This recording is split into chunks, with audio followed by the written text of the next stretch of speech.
είναι ο ορισμός του απρόβλεπτου παιχνιδιού, αφενός επειδή ερχόμαστε από διπλή και άρα δεν ξέρουμε τι ρυθμό θα βρουν οι δύο ομάδες, πόσο εύκολα θα βρουν το ρυθμό τους, θα αναπτύξουν επιθέσεις υψηλό ρυθμό, θα βγάλουν τις εντάσεις που ζητάει ο προπονητής.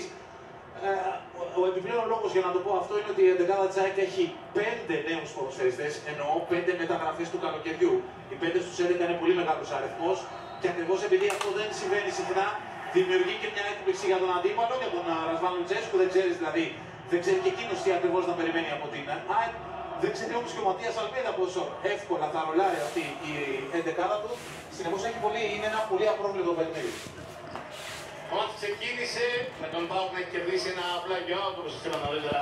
Έχουμε μαζί μας και τους δύο ρεπόρτερ εδώ και πάρα πολλά χρόνια εκφορτισμένους με το ρεπορτάζ της ΑΕΚ και του ΠΑΟΚ. Θα ξεκινήσουμε όπως κάνουμε πάντα με τον φιλοξενούμενο και τον Μιχάλη Μενισίδη για να μας δώσει τα πρώτα στοιχεία του ρεπορτάζ του ΠΑΟΚ. Μιχάλη, καλησπέρα. Καλησπέρα Μιχάλη, καλησπέρα στον Πάνο, καλησπέρα στους τηλεθεατές μας. Ο Τισουντάλη, ο Μιχαηλίδης, ο Γκόμες και ο Τσιφτσής είναι αυτοί που έμειναν στη Θεσσαλονίκη. Ο Καμαρά, ο Κωνσταντέλιας και ο Τόμας Μπράντον που έχει επιστρέψει, μεγάλη επιστροφή, ύστερα από 2 μήνες, είναι οι παίκτες που κάθονται στον πάγκο μαζί με τον Βιερίνια, τον Σάστρε, τον Κόλεϊ, τον Μπακαγιόκο και τον Δεσπότοφ. Μιχάλη. Ευχαριστώ πολύ τον Μιχάλη Μενισίδη, φυσικά θα το έχουμε τη διάρκεια του παιχνιδιού. Θα πάμε τώρα και στον Πάνο Μάλαμα, το ρεπορτάζ της ΑΕΚ. Πάνω το ρεπορτάζ μπορεί να το κάνεις και με ρήξη και αυτόν, αλλά το πρωτάθλημα τύπου θα στερηθεί έναν σπουδαίο ποδοσφαιριστή μετά τη ρήξη και αυτόν, την οποία έπαθες πριν από λίγες μέρες. Καλησπέρα και περαστικά. Καλησπέρα, Μιχάλη, ευχαριστώ ακόμα τη φάση. Ο Ζήμκοβιτς κάνει το γύρισμα, έκοψε ο Βίντα, προσωρινά όμως, αλλά μένει ζωντανή για την ομάδα του ΠΑΟΚ με τον Πάπα Ράχμαν να επιχειρεί την κάθετη μεταβίβαση. Έκοψαν οι ποδοσφαιριστές ΑΕΚ, οπότε μπορώ να καλησπερίσω, μάλλον όχι.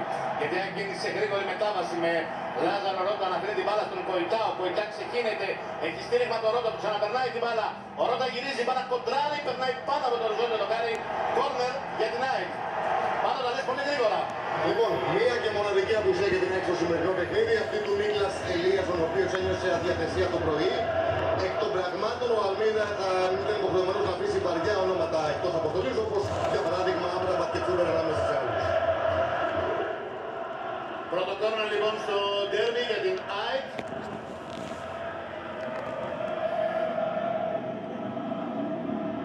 Πέναντι η μπάλα, η κεφαλιά από τον Παπαραχμάν, ο οποίος απομακρύνει και στη συνέχεια οι παίκτες της ΑΕΚ κερδίζουν κατοχή με τον Τίλιο και τον Ρότα.